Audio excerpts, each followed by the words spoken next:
English okay for everyone? Oui? Very good. So, welcome to all of you to the 45th Prix de Lausanne. We're very happy once again to have you here with us in Lausanne. Sitting next to me is our CEO and Artistic Director, Shelley Power, who has started for Prix de Lausanne a few months ago and is conducting this 45th Prix, much to our liking. Next to Shelley, we have Kevin O'Hare, president of our jury. Mr. O'Hare joins us from the Royal Ballet. She's the director of, and we're very happy, very honored to have him with us today. So we'll immediately hand the floor to Shelley. Thank you, Stefan. This year has been very, very exciting, a very steep learning curve as I go through my first on my own. But I think you will be very pleased today watching the finals. The students have been working so incredibly hard. So we're very excited as we go forward for the finals. Looking forward, or looking just at how many people actually came through for educational purposes, I just wanted to let you know that this year 7 classes from Lausanne came to visit the Prix from Monday to Thursday, and that was over or nearly 143 students. And we're hoping to increase this over the years because we think it's very important to reach out to the community so they can see dance at this level. And we also had 4 visits from Monday to Thursday with children ages 8 to 18 who are part of the Young Children's Friends group of the Prix de Lausanne, which we're very excited to have come visit us at the Bolio as well. And we hope that they will be future audience members or dancers someday. Looking forward to the future of Prix de Lausanne. I know I've had a lot of questions about what will change, what will happen. I think the Prix de Lausanne has this incredible resource, and that resource is the alumni. And although they are utilized for the jury and for coaching, we're for the Prix de Lausanne for this week, we're really hoping to expand that. So we're thinking about programs that will help outreach across the world because we have alumni that are dancing all over the world or they are retired now. And every time I meet one of them, it's just incredible because it was a defining moment for them in their lives coming to the Prix de Lausanne, whether they won or a scholarship or they participated. And I think that's so very important that they become ambassadors throughout the year, so we keep the message getting out to the public everywhere. And so I really hope to reach out to them and formulate that group of people a little bit more. The other thing is that is so rich is our archives. We have, thank goodness that Patricia Leroy and Charles Gebhard went back and looked at all of those photos from the early years, and then of course just more recently to have this stockpile of photos and videotapes and information that we hope to put into some kind of digital savvy way that other people would be able to access. You could use it for educational purposes. We could also use it with the partner schools and the partner companies because all of them are dancing in great companies across the world. And this is information that we can utilize our partnership and build our relationships with all of our partner schools and companies. So I'm really looking forward to looking into the history and bringing that forward because we have the 50th anniversary coming up in 5 years. And although it's 5 years away, it might as well be tomorrow. So we're already starting to plan what that would look like. And for me, the most, or some of the most important information with that is the history of Prix de Lausanne, is the archives of Prix de Lausanne, and the alumni. So all of that needs to be brought together, and that means a lot of analysis on our digital services. You know, they change so rapidly. We want to make sure that it's whatever we decide to do with these archives, that it's going to be accessible at a future time, and it'll be easy to get those things in. It'll be easy to adapt them to the next modality that comes up for technology. As far as the structure of the competition, right now I'm going through a process of deciding how we remain relative with what's happening in the dance world. And that means looking at age groups, that means looking at job availabilities, and deciding if the structure in the age groups, if we're offering the prizes in a way that makes sense to what's happening today and going forward with jobs in the future. So I plan to visit with the partner schools on Sunday afternoon, and I'll go through some of the suggestions that I've had. I spent 2 or 3 weeks going to different schools and companies and visiting with them, collecting information. And we also did a strategic review the year before. And I'm taking all of that information, putting it together, and deciding really what is the most relevant and what would be the next step for Prix de Lausanne. I am not going to take away from what Prix de Lausanne does so well. They give access to students that will always remain, but with digital technology, it's very easy for them to press a button and find out information that perhaps they didn't have 20 years ago, 10 years ago, even some of them. And it's also to get out to those remote areas in the world that don't have access. How do we do that? We need to be thinking about that because it is a different world than it was 45 years ago. So I certainly hope to continue. One of the unique things that I found is unique experiences happen here every week, and then it continues out through their life just from having the experience of Prix de Lausanne. And I think that also is of great value, these unique experiences that the students have. They all have stories to tell. They all came from a different background. They all come from a different experience. And so I'm really looking forward to learning more about that and sharing it with the world, because I think it's so incredibly inspiring, even if you're not a dancer, to hear those stories and what all of these students have been through and how focused and passionate they are about what they do. And the last thing I would say is I really hope to enhance the partnerships that we have with our schools and companies and find ways to collaborate with them that would expand all that we have right at our fingertips. So I'm hoping to expand on choreography. I'm hoping to give opportunities for choreographers to come in, to look at things differently, to perhaps do a collaboration with the schools where maybe we present an interlude piece that involves partner schools. If they're not competing, they certainly might like to be a part of that process. So I've had a lot of excitement about that. The partners are really looking forward to that because it also helps develop choreographers for the future, and that's something that's also very, very important. So with that, I know that's a lot of information. But I'm really excited about the future for Prix de Lausanne. So thank you all, and I'll turn it over to Kevin. Okay. Yeah, I just want to say, of course, I'm delighted to be here, honoured to be president of the jury, and but I think it is wonderful because the Royal Ballet has such a history with the Prix de Lausanne. So many dancers have either come and competed, many of them have won, but all of them have gone on to have wonderful careers with the company, and I think it's through the generosity of the sponsors, the passion of the people that set it up, and the passion of the people that continue to look after it that makes it such a special competition. And I was doing a little interview earlier this week, and I don't know whether it was just a translation thing, but the lady said to me, "Oh, how do you enjoy this festival?" And I said, festival is actually the right word, because I think it feels like that. It is, it's not, of course, we all love a competition, we love to pick a winner, but it really is for the competitors. It's always been that in the years that I've been around it, that it's about the whole week, meeting these wonderful teachers, these wonderful coaches, doing choreography.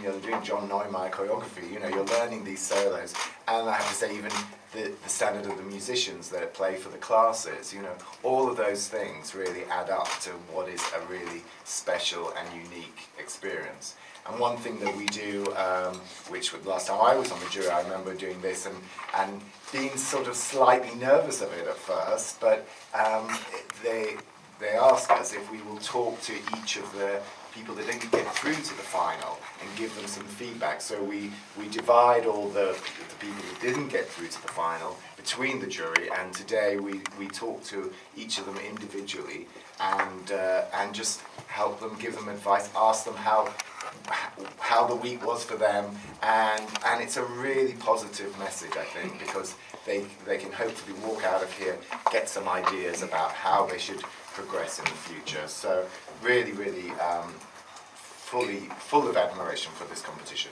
I'd love to say thank you to the jury. I mean, a collection of people with so much knowledge in so many different spheres of the dance world, but I think what I loved about them as well is their humanity, and they've got great humanity, so it's been a privilege and an honour to be part of that. We're all looking forward to, of course, the final, and I'm sure it will be very exciting and lots of wonderful young people dancing, and that's what we're all here for. And I suppose that's my final thing. I think a lot of people involved in this, amazing sponsors, amazing people behind the scenes, but I think the focus is always on the student, and that's the most important thing. I'd like to say another thing that's important to us at Prix de Lausanne. Of course, we live, and I don't want to say we survive, because we live thanks to the support we receive from our generous sponsors and donors. And you have to keep in mind that in Switzerland, unfortunately, unlike it's the case in certain countries like America, the state provides certain assistance, which is very welcome. So we are very fortunate to have the support of the city of Lausanne, the Canton of Vaud, and also from the Loterie Romande, which makes for about a third of our budget. They're very discreet supporters. They don't require to have scholarships in their names, but they are our first supporters. Then we have 8 other sponsors who each donate towards a scholarship. We have ADVEC, the Boivage Palace, la Fondation Albert Hamon, Oak Foundation, Harlequin Floors, Fondation Coromandel, Émile Chouriet, which is a new sponsor, a watch manufacturer, and also a group of supporters and donors who donate towards une bourse Jeune Espoir for a junior candidate. We also have 4 prizes that are going to be awarded. It's the Contemporary Dance Prize, donated by the Minerva Kunst Stiftung. We have the Audience Favorite Prize. We have the Rudolf Nureyev Foundation that gives us an award for a finalist in the junior category, shows great potential. We have, of course, the Best Swiss Candidate Prize, which is supported by the Foundation en faveur de l'art chorégraphique. This is the foundation that organizes le Prix de Lausanne, the foundation that I preside. And finally, we'd like to thank very warmly Bobst. I want to say last but not least, because Bobst has been supporting us for probably 45 years, I want to say.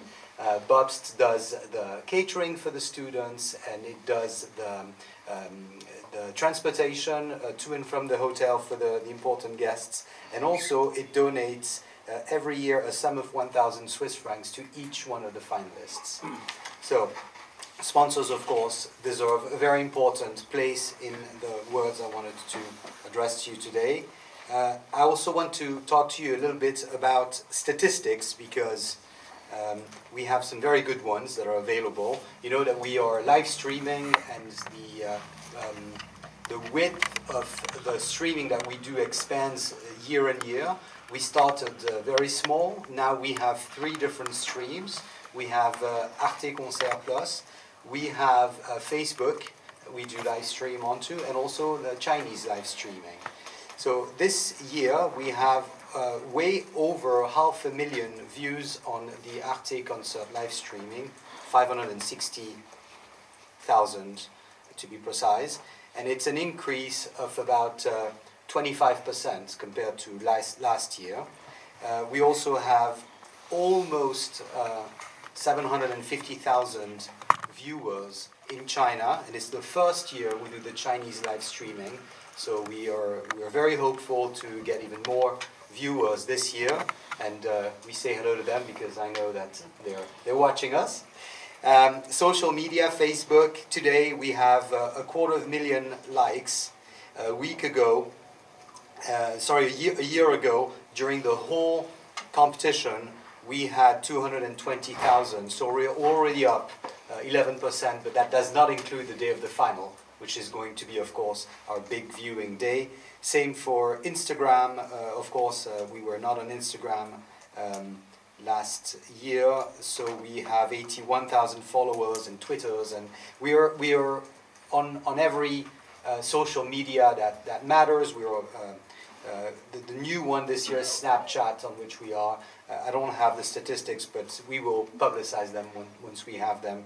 I think it's we don't want to give ourselves a pat on the shoulder. If we give one, it's to the team that runs the social media. It's a very important part of the Prix de Lausanne organization, and it allows everyone in the world to see us. But it goes to show you how global it is and how important it is for all of us to put an accent on that, because that's how people who cannot come here, that's how they can follow us, and that's how they can be contaminated by the virus of dance. So I think I'd like to give it back to Shelly for a few more words about the special awards we have this year. Thank you. This year it is my honor and privilege not only to be here as my first year, but secondly the 45th anniversary, and we have these beautiful booklets that we put together for you and for the audience to just look back in time. It goes through each year. We've chosen just one photo, and there's a lovely piece of history in the front that will give you a little background information as well. So we're very pleased to have that for everyone this year. But I'd also like to mention the award that we will be giving to John Neumeier. It really is an honor and a privilege. What he has done for young dancers across the world.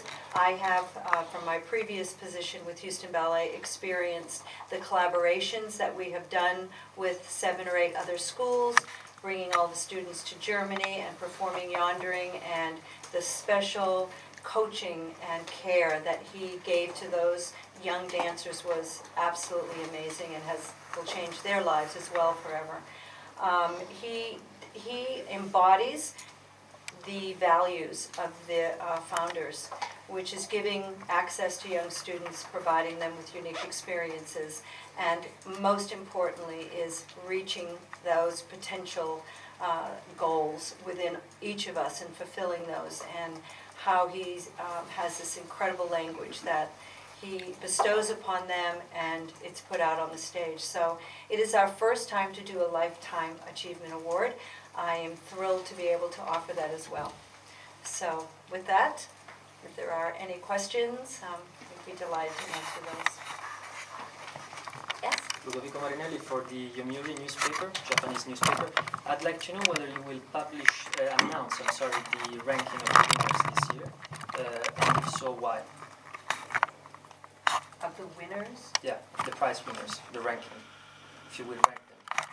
Well, they We are ranked by 1 to 8. 1 to 8, yes. But 9 to 20, we do not give out positions, just like we did not give out the positions they reached yesterday when they did the semi-finals. So 1 to 8, they'll be ranked? Yes. Because a few years ago you didn't announce the rankings. Years ago. Oh. Well, if you follow, for instance, the live streaming, you will see that the 8th scholarship is the one that's announced first. Then it goes 7, 6, all the way down to the first. The highest score. Yes. Okay. So for the 8 first candidates, the first 8 candidates, yes, you will know. But after that, we do not give out ranks. But those ranks, of course, exist. But we do not. We not only do we not give it out, but we do not give it any consideration, in the sense that it does not go into our archives, it does not go into any sorts of listings. These are immediately destroyed, and the only thing that matters to us is that there were 20 finalists and 8 of them received position ranks. So this has always been the case, ranking 1st through 8? Yes, for as long as I can remember, yes.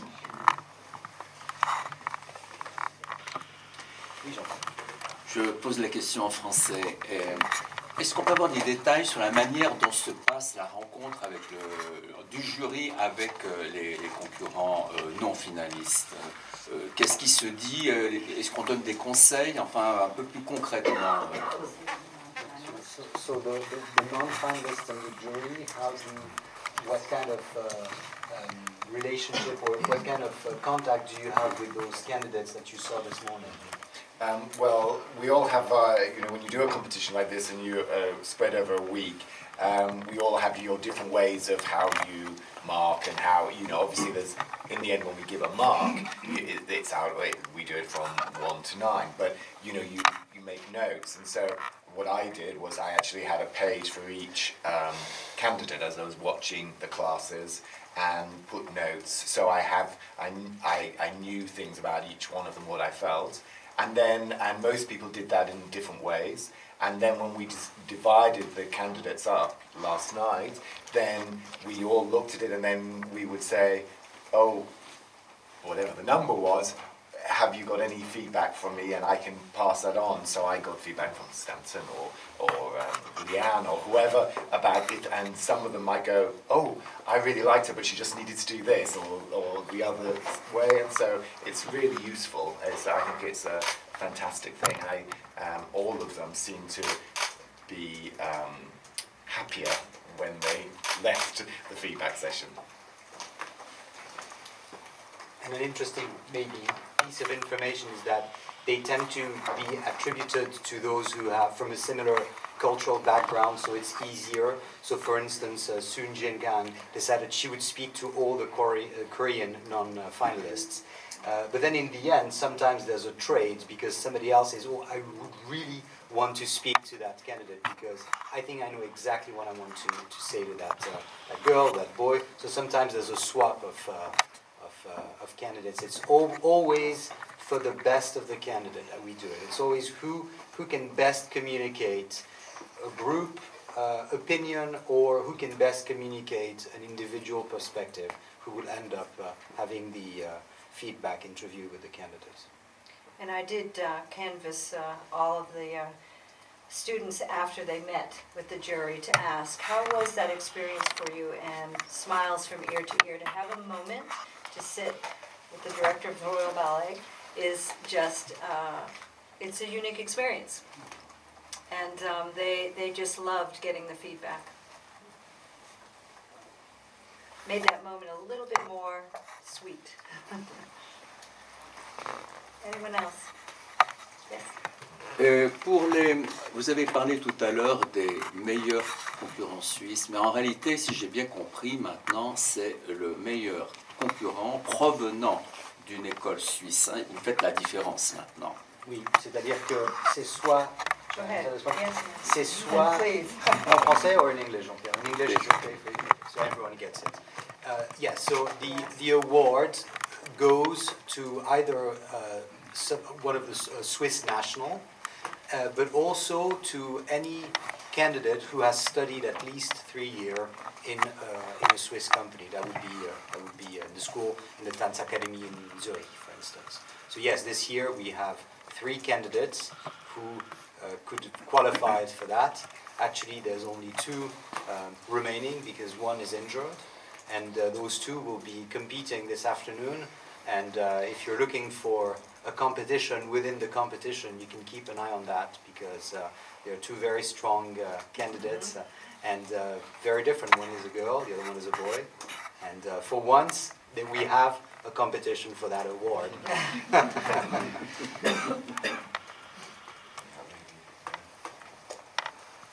Je peux poser la question en français aussi. Bien sûr.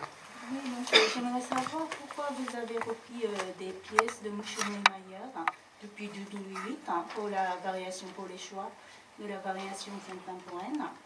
Et est-ce que ce choix limité sur ce chorégraphe a causé un certain effet à la sélection? Par exemple, il y en a ceux qui sont... Il y a des candidats qui étaient plus habitués au style et moins habitués selon la nationalité d'où ils viennent, je pense. 2 questions. Est-ce qu'on peut vous répondre en anglais? Oui, bien sûr. D'accord. So she's asking, why is it that we chose Neumayer's pieces 9 years after the first time that they were picked, and did it have an influence on how the candidates also interpreted, and is there something special about having selected those pieces this year versus other years, and also how do we pick the pieces? So students choose, they have 12 videos to look at of the Neumayer works, and then they choose what is most suitable for them, and they learn the variation by looking at the videos. Why these were chosen? Because I felt as though there was a strong variety. There were 12 from one choreographer that I thought it would be nice to bring those back, because I think that they are really a great representation of how we look at contemporary, and define contemporary maybe not be the same for everyone, but that's why every year we try to change it up, so there is variety. But I feel as though his variations really did represent a lot of different styles that might be unique to each student and what might show them the best of themselves, and that's what we're always looking to do. And some students do not have the privilege of having a lot of contemporary work, and some that maybe are a little less grounded and more of an organic movement. It gave them the opportunity. The good news is that we had Didi Veldman here, who presented the modern classes, the contemporary modern classes, which was very organic work, and the jury was able to see them in both types of styles, because after all, the repertoire in every company is so varied now, and you have to be able to switch from one to the other, and you hope that students will learn how to do that. And one of the most important things for Prix de Lausanne is to educate our students, and this is a good way to do that. Not only do you need to learn organic work and floor work, but you're going to have some more, some might call it neoclassical work, and so it really did offer a variety, I felt, with the balance of Didi Veldman's modern class. Would you agree? Yes, yeah, very much. Yes. I'm sorry, I think he was next. I apologize. Thank you very much. I'm a journalist of a Japanese newspaper, Asahi Shimbun. My question is about the most of the candidates are from the Pan-Pacific Asian region, and I would say more than half. And why? And also, I don't see any names from Russia, for example, which is supposed to be very, very famous in the field of ballet. What's the reason to avoid the participants from Russia, for example? Well, we hope to build that as one of the goals when I came on into my position, is really to focus on some of those areas that we want to reach out to. But as you well know, there are competitions all over the world now. Mm-hmm. Prix de Lausanne was one of two 45 years ago, and now there's over 50.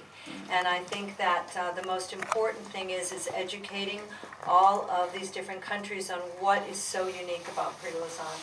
It's a week-long, and to my knowledge, there are no competitions that are as fully invested in bringing candidates here and offering not only the coaching and not only the classwork, the facilities, the jury, the networking, all of that. It's such a complete package. So it's our job to educate, and it's our job to continue to reach out to those countries. So you know, the other thing is there are cycles of how participation kind of grows. It's sort of like birds flying, you know, in flocks.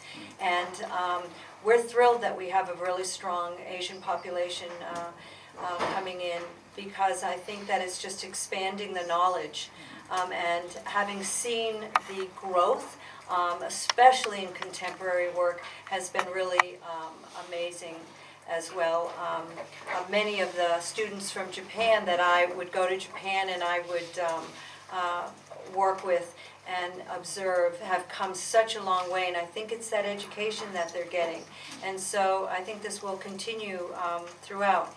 The other is the pre-selection that we're doing in Brazil and Argentina. I think for, I'm going to say 3 years, am I right? has it been that long since they've done the, oh, they actually have gone there, yes, okay. So we hope to look at this pre-selection process and see how we could do it and have it represent the pre.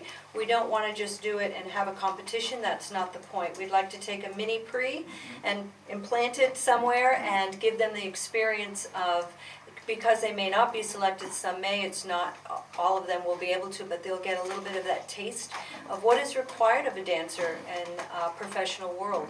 The competition is one thing, but what they're actually learning and becoming educated in is really another very, very important part of all of this. And so I think that we'll see some shifts over the year, at least I hope so. Wait and see. Okay, thank you. Thank you. There's someone in the back over here. Yes. Just again about the Neumayer variation. Yes. And, I remember that it was done. You took 2 years, 2007, 2008, 2 years the Neumeyer's variation.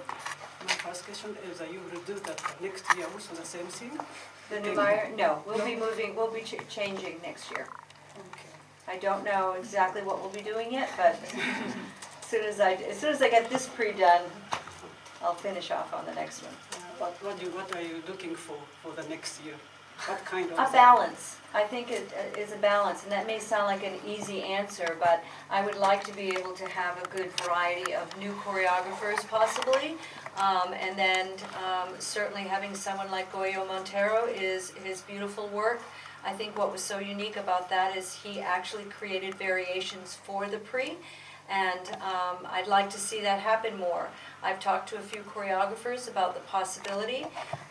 You know, when you're creating pieces for companies and you're adapting some of those, it takes a shift in your mind of what is going to be appropriate for a student. So that's a process, and I don't want to just put any variations in. I really want to be careful about that because I want the students to be educated properly. But thank you for asking. Another question? Yep. And then Amy? How would you qualify the overall level of this year's students?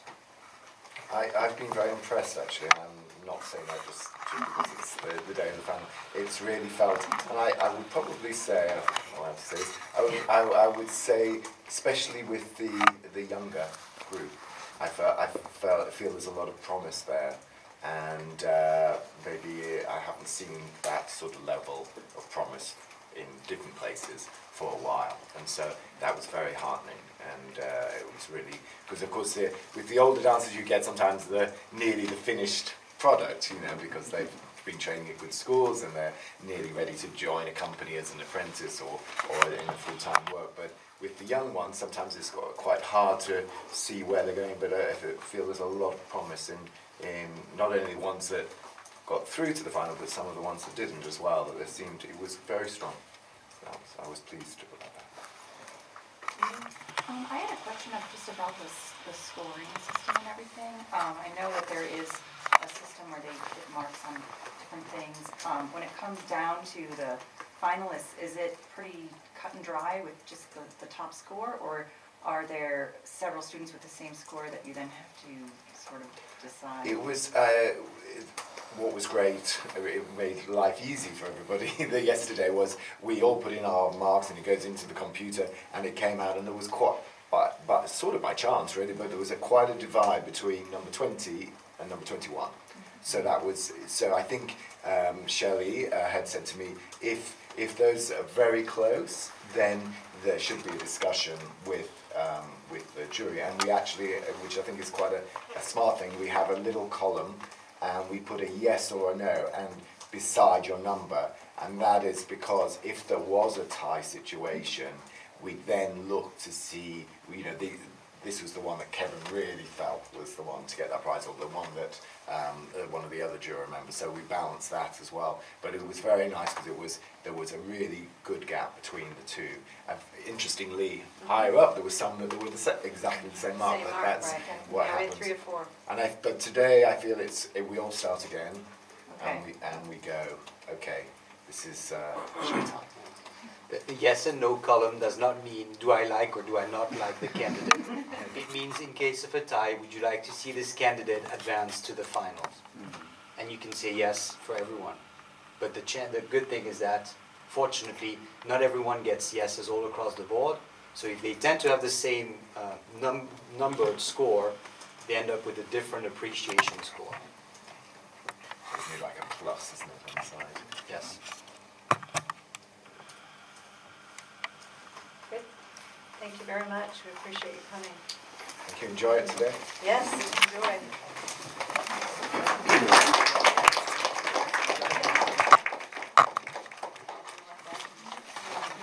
Oh.